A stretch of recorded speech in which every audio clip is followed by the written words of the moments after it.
Hey, what's up, everybody? You are watching On the Town with Tanya. I'm your host. Thank you and welcome back again.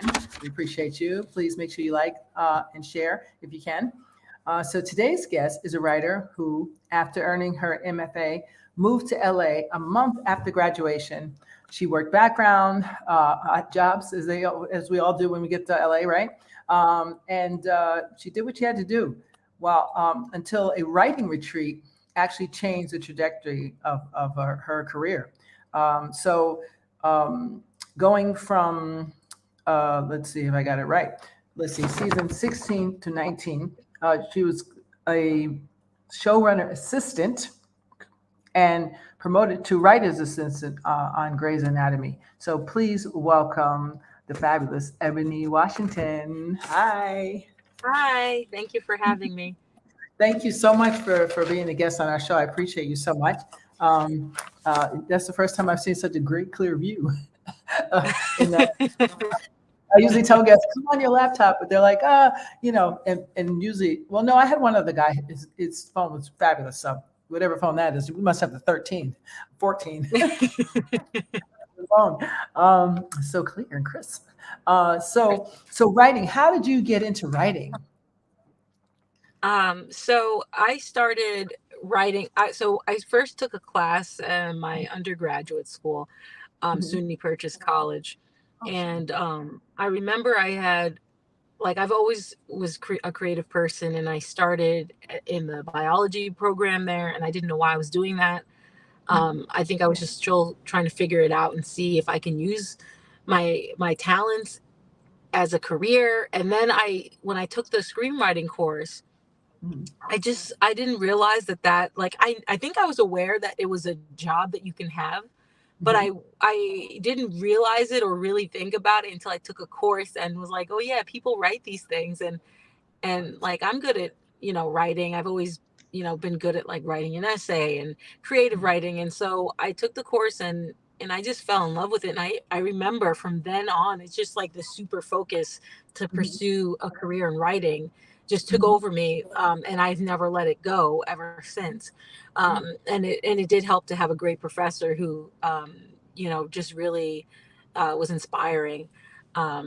Shout out to my professor, Dean Bell, Oh, wow. in Purchase College. Yeah, he just really was a great professor, and What I class just was it? it was a screenwriting 1 class and screenwriting 2 class. So I took a few of his courses, and yeah, and I just knew I wanted to do it. And I switched my major like shortly after, I had to switch my major. Right. And I did cinema studies as a major, screenwriting as my minor, and I went from there. Wow. Now, and you haven't had any regrets since, have you? No, I mean, Wow. it's been tough and a lot, but what's helpful is that a lot of people who are writers know the struggle. So it's not like you're in it alone. Like, it's not like it's just me. No, it's hard with any career in the arts, to sustain yourself because it's Right. like so unpredictable.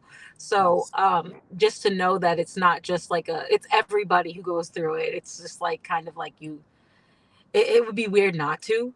Right. Like, Right. it's not, yeah, it would just be weird not to struggle. Yeah, especially as an artist, any artist, because that's what makes Exactly. you so Any great at what you artist. do, I think. I mean, Right, because it's like the passion comes through, like right. that's why you keep doing it, is because you love it. So That yeah, that's it. Why you keep doing it is because I do stand up yeah, comedy, and people say, "How do you get up on a stage?" I said, "I don't know, but every time I get up, I want to go up again. Especially if I bomb, I want to go again." I'm like, "Am I going yeah, to keep?" Why? I yeah. don't It's know. the feeling after. Yeah, Yeah. you Yeah. suffer a So little bit, and then after, the payoff is great. exactly. How are you? And I wasn't planning on asking this question, but I forgot about the writer's strike. How are you affected by that right now? So with the writer strike, I've been out there striking with the WGA. I'm in IATSE 871, which represents writers assistants, script coordinators, and accountants, just support staff in the writers' rooms. And we can't work until this strike is over, and it affects my future because I would like to be in the Writers Guild, and you're in a Writers Guild when you write for a television show, or you're any type of writer who's staffed on a show, and that would be my next step. And if they're trying to replace writers with AI and not Yes. giving writers the pay they deserve, that affects my future. So it's really a fight for everyone now, and for me and everyone who's not in the guild yet, who is working towards that. Wow. And I mean, if they can do that, like replace writers with AI, they can do that with actors. Like it They do affects all yeah, the everything. unions are working together. Yeah. Yeah. Yeah. And No, they so need there's just to. a lot of things. Wow. Wow.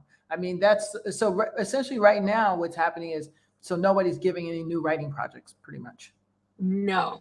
So Everything like on all the repeat, writers, like a show like Grey's Anatomy, what would that be on a repeat or something? well, so our show, our season, like our writers room wrapped before the strike, but I Okay. know that like the showrunner and all the people, like right until the last moment before the strike, I remember hearing that they were working on it, and then Mhm. pencils down, like they can't help with any editing, any Uh-huh. writing changes, they stopped. So then other departments would handle it, so someone else, I think, put together the rest of the finale that was aired a few weeks ago. So What? yeah, so like you You just have to have be to, author? no, because a show like Grey's Anatomy, everybody knows that show who's worked on it. They've worked on it for years. So it's kind of easy to put your faith in other people who everyone knows the show very well. So I think that's the fortunate side. I don't know about other shows that are newer and haven't been on for like 20 years. But with a show like Grey's Anatomy, I think it's understood collectively what needs to be, like how the tone should be, because the showrunner's given all her notes before the strike, of what it should be. And it's just a constant thing of hearing how the showrunner thinks. You just know what to do. So, Right. The showrunner but really keeps the vision, right? The yeah, showrunner is the the one who keeps showrunner the keeps vision. the vision. Like, this is what Hmm. we're And doing. yeah, the vision, it ultimately is the showrunners, but what's beautiful is that it gets to go through so many like hands before it gets put on TV. Like Okay. the editors, the directors, the writers, the showrunner, everybody puts their hand in and gives their 2 cents, and the showrunner ultimately gets the final say, but with the incorporated, creatives from all the other people on the show.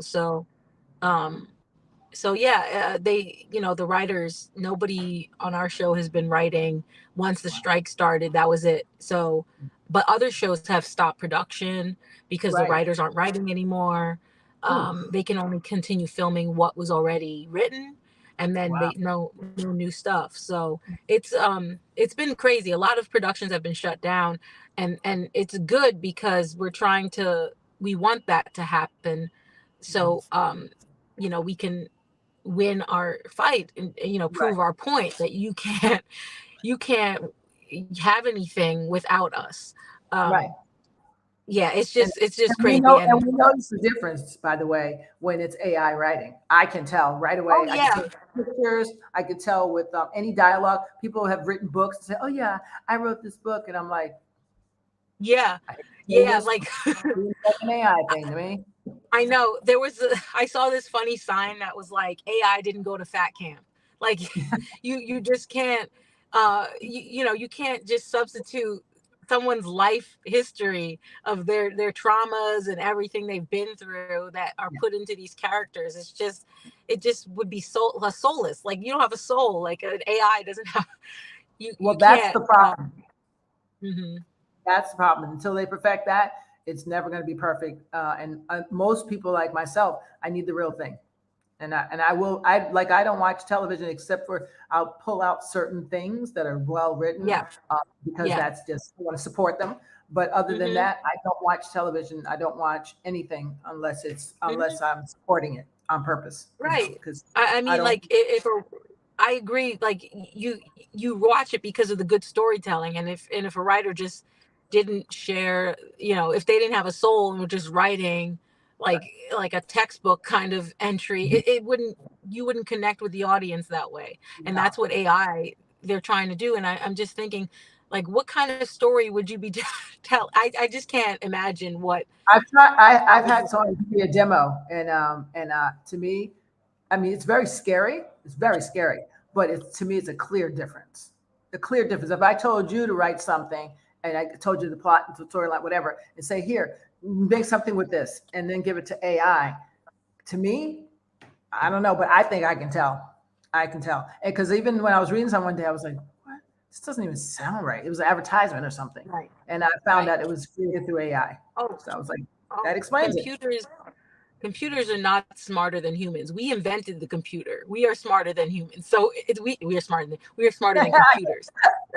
Smarter than Well, we're smarter than each other. No, we're absolutely. we're um we're so for us to invent something like that, that even Mhm. says a lot. Like we created this not so it can like take over our jobs, just to Well, improve the person who designed it might have been thinking, let's make it a robotic future. I mean, that's my guess. Because I mean, why else would they create such a thing? And it doesn't. The problem with AI is, and a techie told me this. It doesn't have emotion. So that's where the problem is Mhm. going to run. The big problem is going to run in that yeah, it can work for some quick little things. You got some advertisement you want to say and you want to put it in there and have it spoot out something. Fine, that's cute, but it's still not going to be connectable to people because people like a connection, especially when it comes to Mhm. shows, writing, making me 100%. buy something, making me buy things. So in the long run, I Mhm. want to see where this is going to go. Although my tech friends are like, no, it's taking over. Don't worry, no matter what you say. And I was like,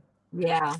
Yeah, I'll be the 100%. It's last stubborn like, one on earth. why else are we watching it? We watch it to feel, feel things. When you're Right. in the mood to watch something scary, you want to be scared, but Right. it's you watch a rom-com because you want to feel those warm feelings, like and if you I just don't see how that's going to be possible with AI, and it's not. Well, so much for AI. I think we'll make it through. Us writers, we'll make it happen somehow. So back to writing. How long can it take to complete the script when you're writing for a show? Now, have you written for shows and movies, or just shows as of now? So currently, I am not staffed, and I'm still, that's my goal. My next step would be to be staffed on the show. So I've just been writer's assistant on my show and showrunner's assistant, and but I've observed the process, and so like we usually get like 9 days of prep for an Okay. episode. So before that, you're put on script, and you get about like, I think when you start talking on Monday about your episode, and then you over the weekend you start writing your outline, and Mhm. then your outline is just a breakdown by scenes of your script Okay. before it's written, so you can move things around before you actually write the script. And usually the writers will send it to everyone, and they give their notes and feedback. We discuss it, and then by the middle of next week or the end of next week, the script is written. So I think about 2 weeks they Okay. would get to write a full episode. But with Okay. our show, it's very collaborative. So Okay. nobody's in it alone. And a lot of times we do group writing where you take the outline and you assign scenes to people. And sometimes I got a scene. So, sometimes assistants will get a scene and you just write. It will tell you like what happens in that scene, and you just write out the scene with the dialogue of what they, of the scene they have written out. You just make it into the script form, and then the head writer will go in and like look at it, read it, make her changes, then send it to the showrunner. Showrunner goes in, and that's the writer's draft that goes to the showrunner. And Okay. then after the showrunner looks it over, if she thinks it's good, she'll say Mhm. put it out as a limited draft, and that means it goes out to everybody, cast and crew, to look at. And Mhm. the limited draft never stays limited. There are several different color scripts, like Oh, revisions you right. go I've through. seen that. I've seen that. Yeah. Yeah, I look, it's a test. If you ask me the order of them, I can't tell you the order. From what I guess, I know it's white. You go from limited drafts to the production draft. So sometimes you can do two limited drafts where like you make some changes. The production draft is a draft that we usually read at the table read, Okay. where everybody's reading, and then the showrunner makes notes off of that table read. and make some changes. And we have then we have a tone meeting, which Okay. is a meeting of all department heads in costumes. You get the casting department. You get all the director, the writer of the episode, the showrunner, just all the different departments, and the showrunner. We go down script to script with the director and the showrunner, and the showrunner tells the director what should be in each scene, like how the scene should go. Like, should Bailey, one of the characters in our show, this is not a comedic moment for her. She should be really feeling gut punched and gut wrenching, and like the showrunner will describe the tone of each, the tone of each scene. So they Right. break it down, and I would take notes on that, and I learned so much. And Oh, wow. then from there, we make other adjustments in the script, and that's like another draft that goes out. So it's like from Wow. limited to production to the first to white, I think, white draft. Then there's yellow, blue, green. They have goldenrod, Right. Okay. double white. Then it goes double blue. It just goes through the Wow. different colors, and it No. just represents what changes were made. So if based on what discussion, the next draft is a more recent draft because the color is different. So Oh, that's why. 'Cause I could wonder about that. I saw that yeah. recently, actually. Hmm. But so the different colors tell now. So this is stuff that you actually learn in film school. So it would probably be suggested that if you really want to write for a show, you probably should go to school. Well, I didn't Take learn I didn't learn that in particular in film school. I learned mostly from working as a showrunner's assistant Mm. and having to know all these things, and then in the writer's room just being exposed to it all the time. I had an idea because I think I did my own research, especially having the screenwriting software Final Draft. It kind of Yes. shows you the different drafts in it that you can have. So I kind of learned it that way, but I didn't really understand it until I worked in it. I'm a hands-on learner, and I feel Me like too. I am a visual.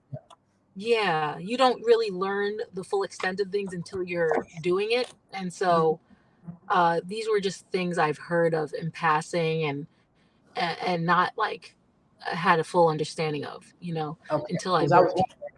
I was wondering, like, when you come in, like, it's like, oh yeah, okay, I get this, or it's like, no, let me take my Yeah. time and what's going on, and I'll catch up and get up to speed, which is Yeah. usually how. I had a basic understanding of it. I had a basic understanding of it. Yeah.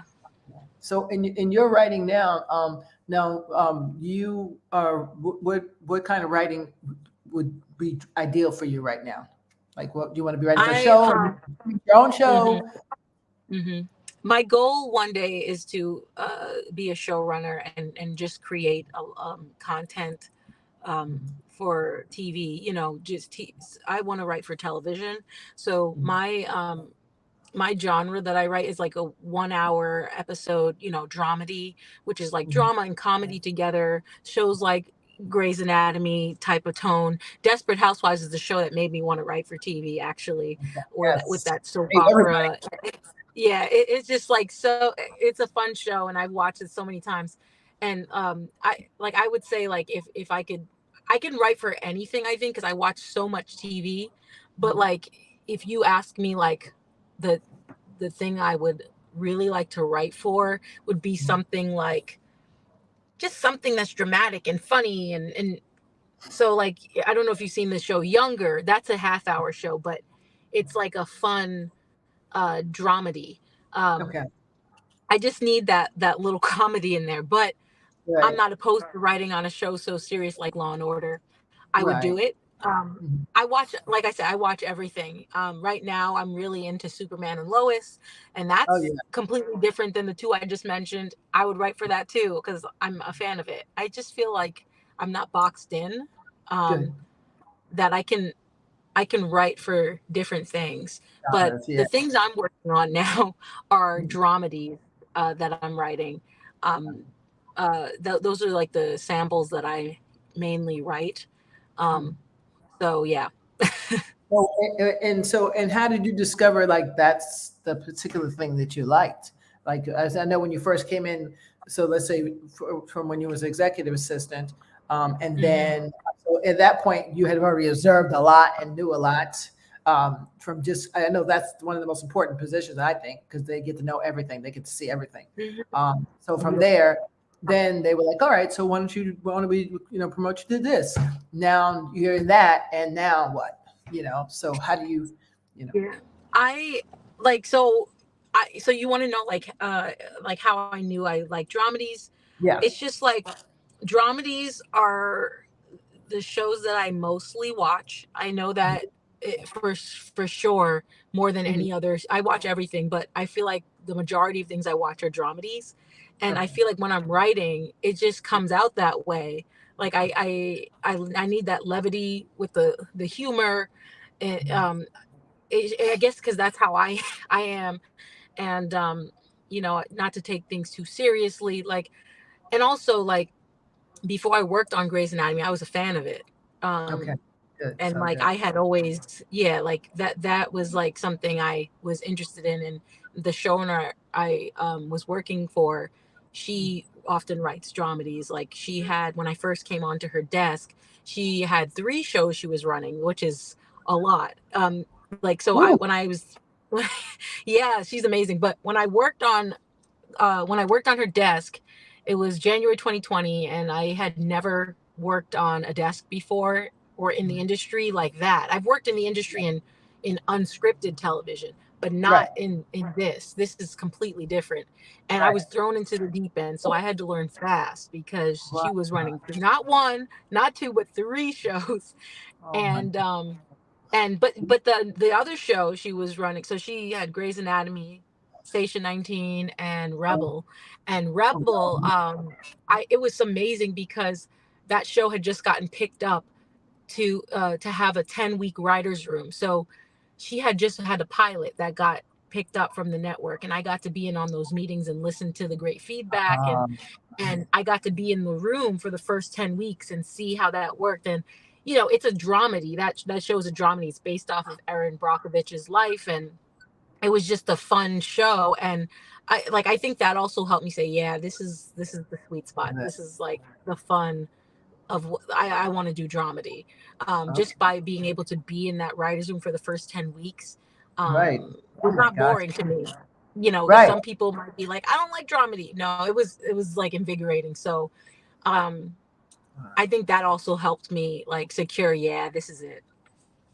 That's amazing. I mean, I can't imagine being around someone who's already that is talented and gifted and has 3 shows. Wow, Yeah, yeah.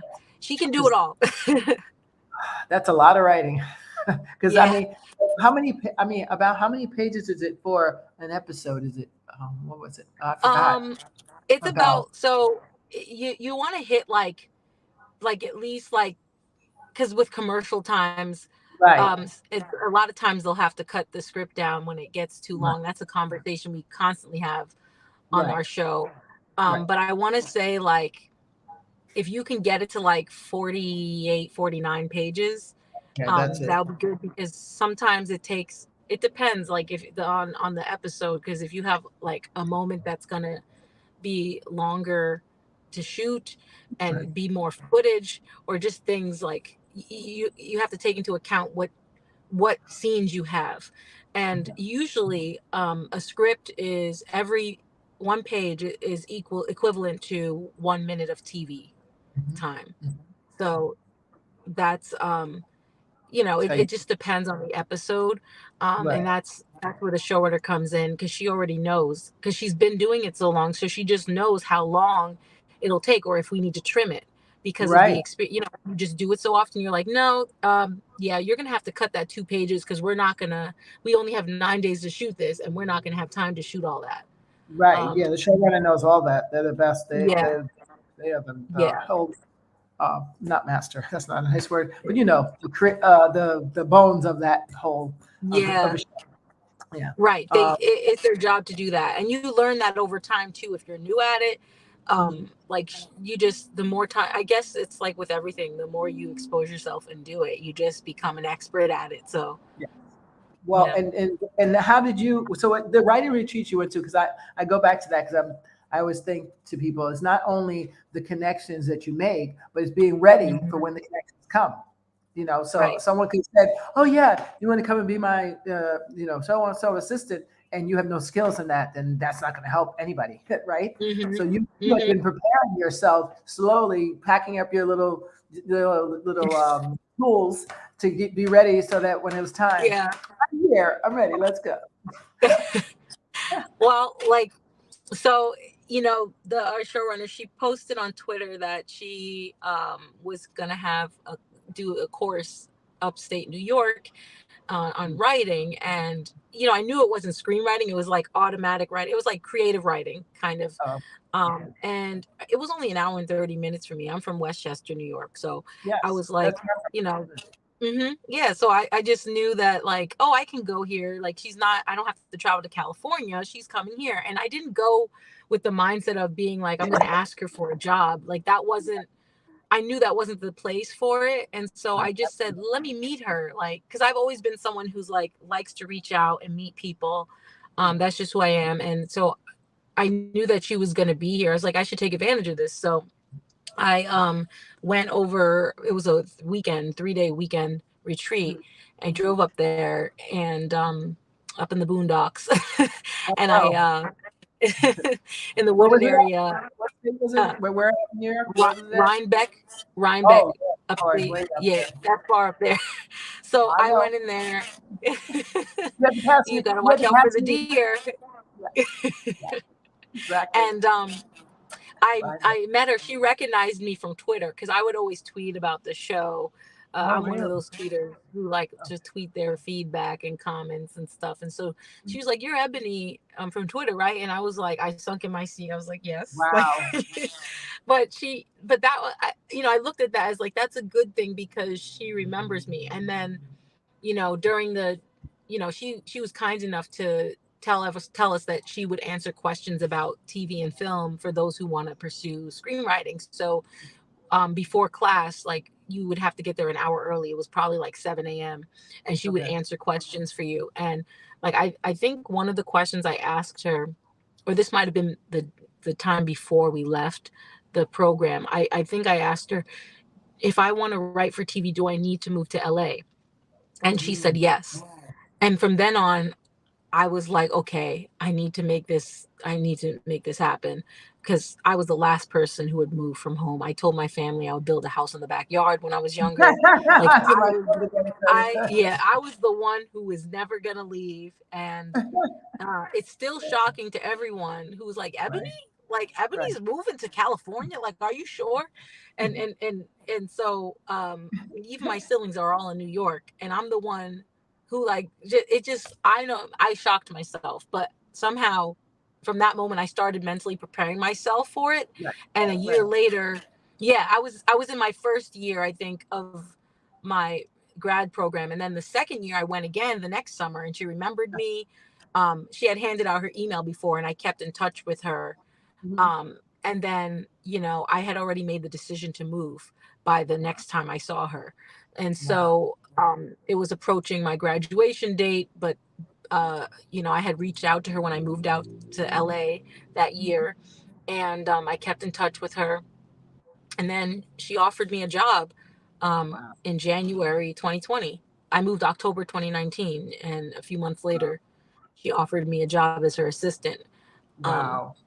yeah, That's so that is, I always tell myself, if I hadn't gone to that retreat, right. I would not be here right now. That's the thing, and that's what I wanted you to speak to.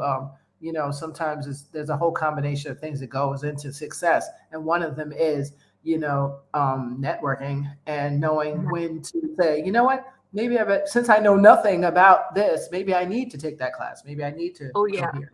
Oh You yeah. know. If you're questioning whether you should or shouldn't do something, and you have that, like, that inkling of just the tiny inkling of, like, what should I do it? You should do it.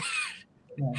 Because then you're gonna be thinking about it, and you might have missed an opportunity. And what I mean is, like, I saw this opportunity, and I tried to make it happen, because in my gut I was like, how many times is this going to happen where this force of nature showrunner is coming to New York, which is Mhm. just an hour and a half, when she's usually across the country. And I'm Right. just like, I need to, for some reason, I just felt like my gut said, you need to go. Wow. And I did. So, now I don't like living with regret. So I often will just, not impulsively, but I will do something with thought, like thinking if it could help me out, I will do it. It's better than wondering if you Right. should have, So I often, if I can, will make a move that's scary, you know. Wow. Wow. Yeah, that's scary, but it's also exciting, I'd imagine. I mean, for you to go right after, I mean, first of all, it's exciting. You graduated and got your, M.F.A. That's exciting itself. So you're not going like with no knowledge of nothing and guessing, and you're going with, you got all your tools, you got everything in place, you put it all together.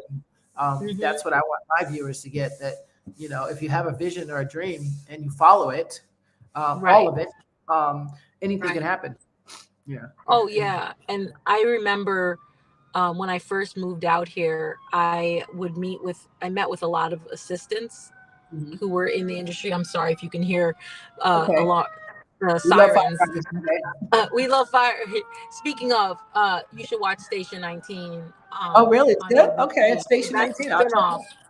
That's Really? the spinoff of Grey's Anatomy. Oh, is it? And yeah, it is. So it comes on ABC after Grey's Anatomy. Actually, You see. before Grey's Anatomy.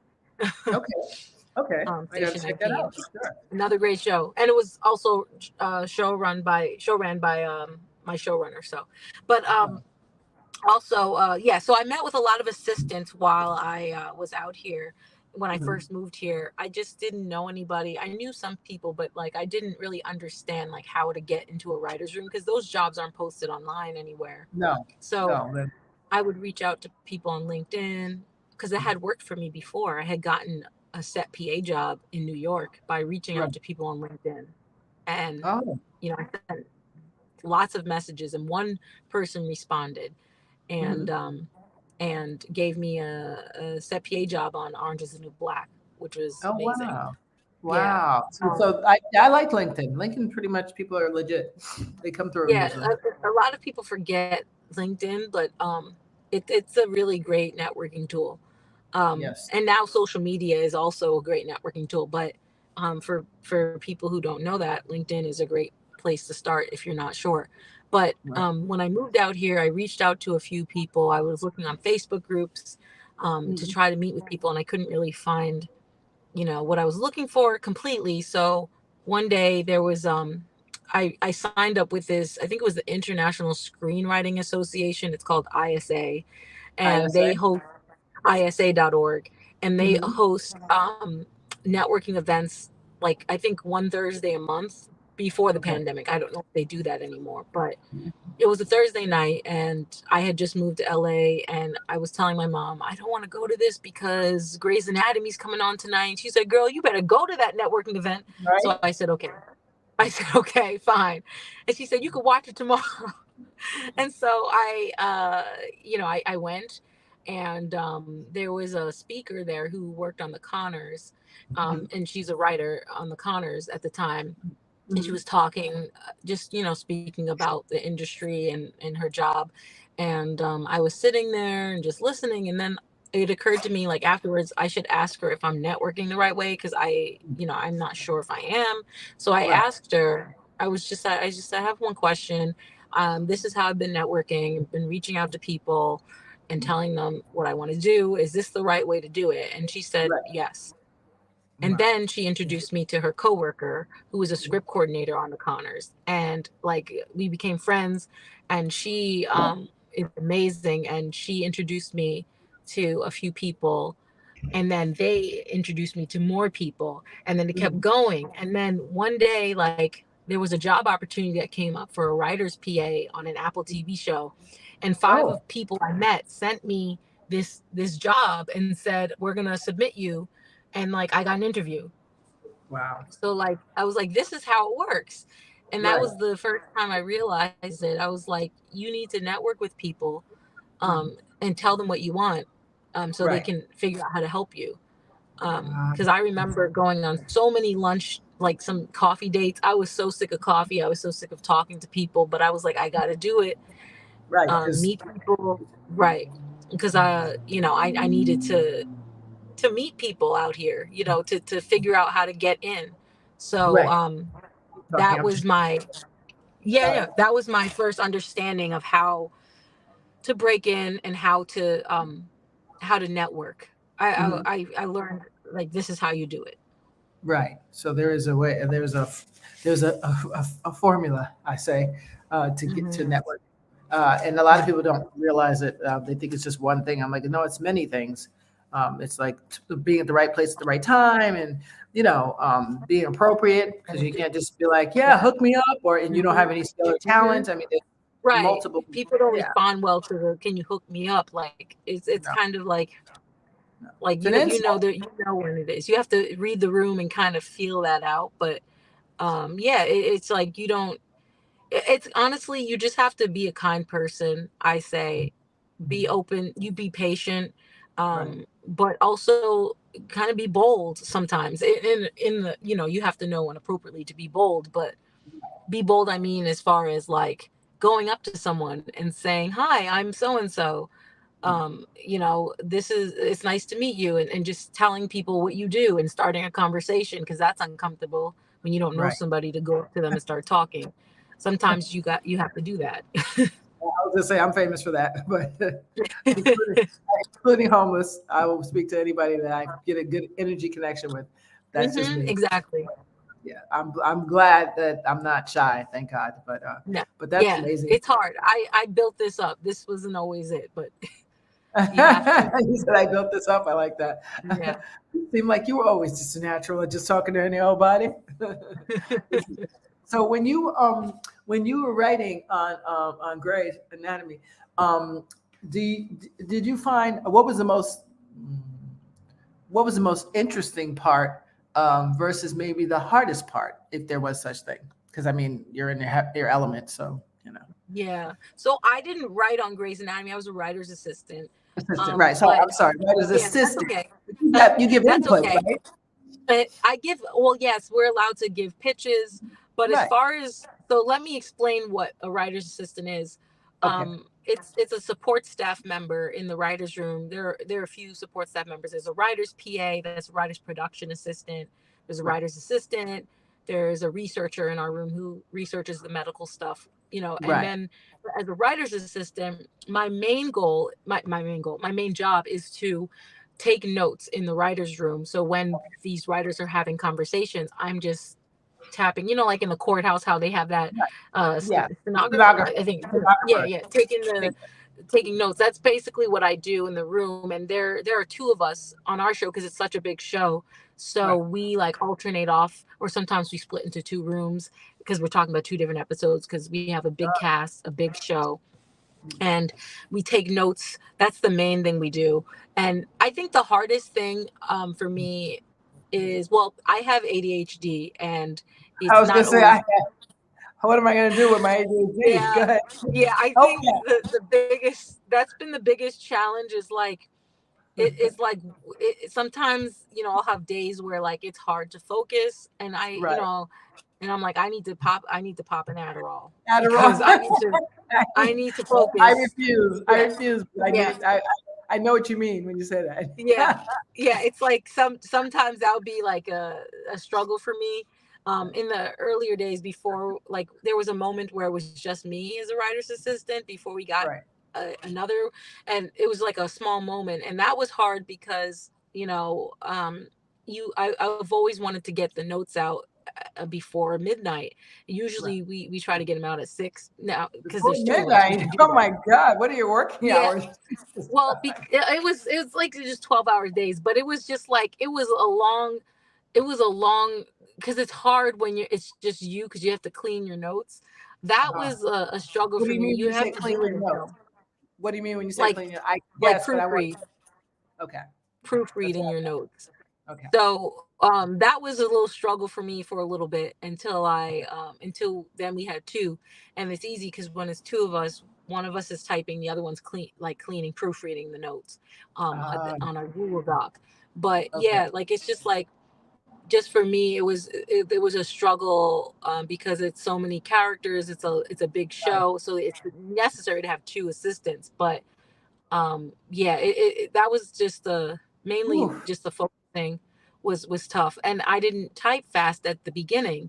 I had Right. to learn that came over time. I was going to So ask you that. What other skill would you need? Because I mean, like I took grade shorthand, so I can write shorthand, but then oh someone else yeah, can't read that's it. great. It might not work. Right. But I learned that's a skill I picked up, is how to shorthand when I'm typing. I right, don't type out the whole sentence now. I just like I have a abbreviations for things. Like instead of writing patient, I put PAT PT, for Pat, okay, because I know PH, that that's a patient. I have shorthands. I don't write because I remember the conversation most of the time, and so I'm like, oh, I can fill in the rest because okay, so for some reason like now my brain is just trained to like I can remember what was being said, and I can fix the sentence as is supposed to be. And okay. you Wow. know that's that was a challenge, but then it became easier because when you do everything over and over, it becomes Right. easier. Right, um yeah. and then I started typing faster. And yeah, I think like, and then just being able to like, I think it's helped with focusing, like tuning in on conversation, because you have to be able to listen and like Yeah. type down what you're hearing. And like you have to type, and they're already going on to the next sentence, and you're still typing down the last sentence. My Ugh, brain was trained to like be able to catch up and just like, it just happens. Like, right. and I never thought I could be a writer's assistant because of my brain and how it works, and because I wasn't a fast typer. Right. And and And you I did was it. able to do it. Wow. I just had to do it for a little bit, but then I was able to do it. Right. Wow. So that gives some of us hope with ADHD. Yeah, Because you I can was do it. like, how can you sit Yeah. there? You got to Oh say, yeah. and what she said, and Yeah. oh, okay, You just take have to this. keep doing it until, Yeah. until it just becomes like a, a secondhand thing, Right. Right. it'll happen over time. Repetitiveness. Yeah. Wow. Yeah. Well, any other advice you can give someone? So if someone is thinking about writing for a show versus for a film, what would be the first piece of advice you'd give them? I would say if you're trying to make your way into this industry, I would say first off, networking. Second, I would say don't give up. And I know that's cliche, but I mean it, because if you do give up, you definitely are not gonna get it, get here. So you Right. have to be willing to. The people who are successful are the people who don't give up, who Right. continue to do the work no matter how hard it is. They don't let it scare them. They don't let Mm, it. intimidate. It doesn't make them put their pencil down. They keep going because it's just kind of like, I'm not gonna say like the Hunger Games, but you have to keep going if you want to get that, Right. you want to Right. get And that outcome, that goal. yes, yes, I think that's what any a creative field, because it's always not a begging, but it's always that kind of thing when you're a painter or a writer, songwriter, guitarist, doesn't matter, writer. It's always going to be you're chasing the next thing. You're always doing it. So if you give up easy, that's not the field to be in at Yeah, all. yeah, I know. And you can kind of like, the thing is, it's just like with any creative industry, it's like so hard to keep that positive energy when it seems like it's impossible. But then you look at the people who have, like, you read about different people who have struggled to make it. Like Steve Harvey had a great story about how he started and made his way. um it just like it's possible. It's like I would say, like, it's not impossible. And I know that seems like it's not true, but it is. It's possible. It's just that Yes, you have to be willing to keep going and keep doing it. yes, yeah, um and perfect your you know craft too. and perfect it. Yeah. And Yeah, as you because keep going and doing it, you're perfecting it along the way. So and you're building that confidence, you're building that perseverance. I think, like, if I could tell my younger self that, like, to mm, keep, I did keep going, but I mean, I would still like reassure myself, yeah, don't mm, give up, keep going, right. because yeah. Did you have your family to encourage you too? Since you Yeah, was my family has been very supportive of me out here. They, I've never had anyone tell me I shouldn't pursue this career in the arts. It awesome. was encouraged. So I've been fortunate to have family that have been supportive of my career choice. Yeah, that really helps a lot. Because Mhm. there's those days sleeping on the couch, like, really? Why am I doing this? When I have a nice bed at home, get a nice Yeah, four good meals, and right? I've worked many different jobs. So like, I mean, they know that I'm a hard worker. So Right. they didn't cross their mind that it wouldn't work out because they know like I go after the things I want, and that's all I know how to do is just to, I can't, it's just not in me to give up. Right, right. Wow. Well, I'm excited that you actually are a story that, to me, you've already succeeded. I know you have other accolades that you want to get to, and there's lots more to go. But just the fact that I read your bio and I was like, wow, to go from, you know, doing the regular at school where you work and then you go to class and you got to do that struggle and then you get your degree and then you're like, you know what, LA's where the writers are. That's where I'm going, and it like just boom, done. And then to go to a retreat, which tells me that you were still perfecting your craft even after having a master's. That's what it's about. That's what it's about. You have to be persistent, and you have to, that's for my viewers. You have to be persistent, and you have to also make sure that you're on point with what it is you say you want to be doing. So if I can't say I'm a singer and I never practice or I'm smoking cigarettes and messing up my throat. Maybe someone else, they don't care. But you know what I'm saying? Like if I'm a true singer and I want to preserve my vocals, why would I be smoking or doing things that would mess up my vocal cords, Right. right?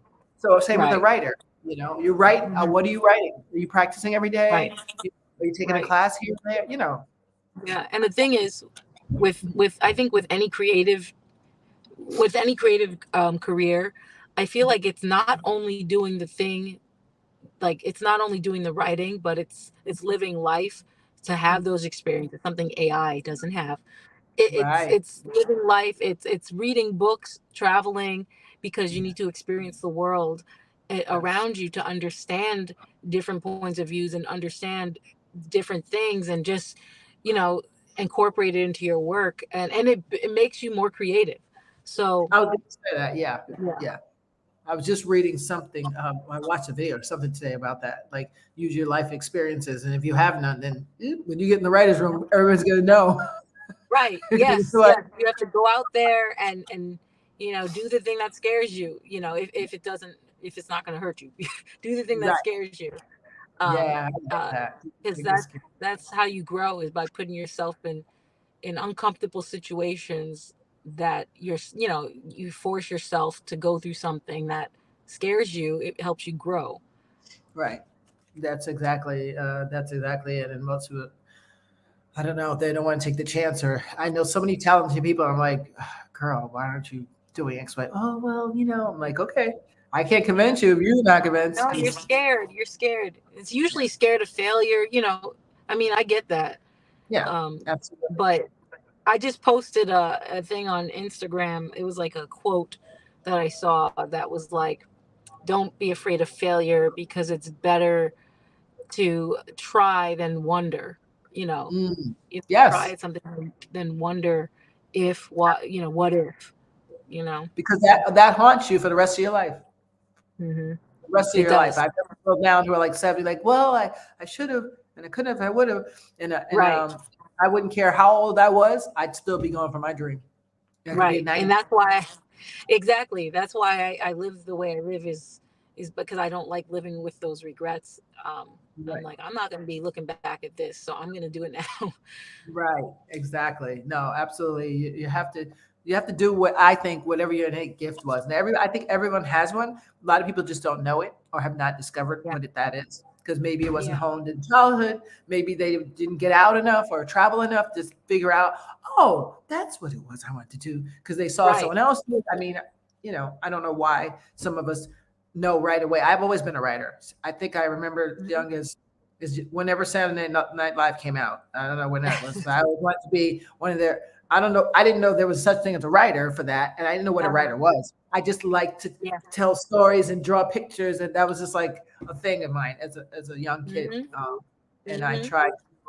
I still write to this day. My kids hate me having so many writings around the house, but that's another story. But you have to. And I'm older now, but I'm still. I'll tell you that my dream is still like tomorrow. Like I'm 20. They were like, "Girl, Mhm. you're kind of old for that," and I'm like, Yeah. "Nope, No. No. not And ever." you're never like as long as you start, it doesn't matter what age. Yes, You know, a perfect example. They always say like Ava DuVernay. She yes, I love. yeah, she started her career in her 30s. I mean, she was a publicist before, but she wanted to start being a filmmaker. So, she didn't say, "Oh, it's too late for me to do that." She just Right. picked up her camera, started doing her thing. It doesn't Wow. matter. There's no age limit. There have been writers who have started their careers in their 50s in writers' rooms. I've heard. Right. There's no age limit. You're still a person with a brain who's lived life. You can be in a writer's room. Yes, exactly.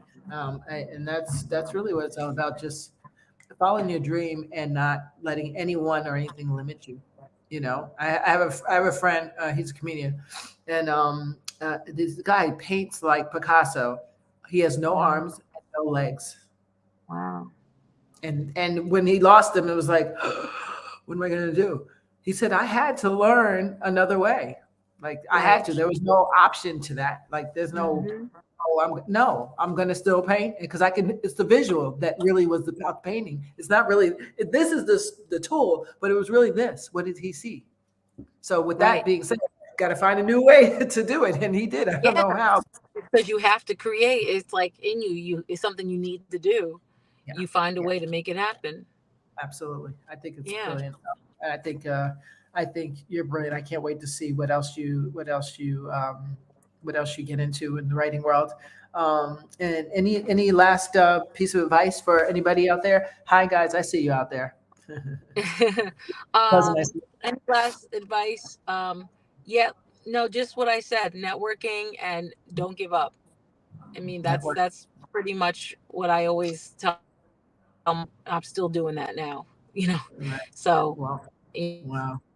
that's what I would say. Thank you so much. I appreciate you, Ebony. And, it's just such a blessing to have you on the show because, you know, nobody ever gets to see the writers or the assistants or the secretaries or anybody who's on the backdrop that actually makes a show great. Nobody sees them, Hmm. and those are the people that really are the nuts and bolts that people don't understand. Like that's without that, you can't get to this. you know. Right. Um, That's what so we're I all fighting for right now. So, you know, exactly, exactly. so So support I the hope. writers strike, guys, if you can, because it's crucial, and you guys make the show. Make I think so. Why not? Yeah. But we thank you so much for taking the time.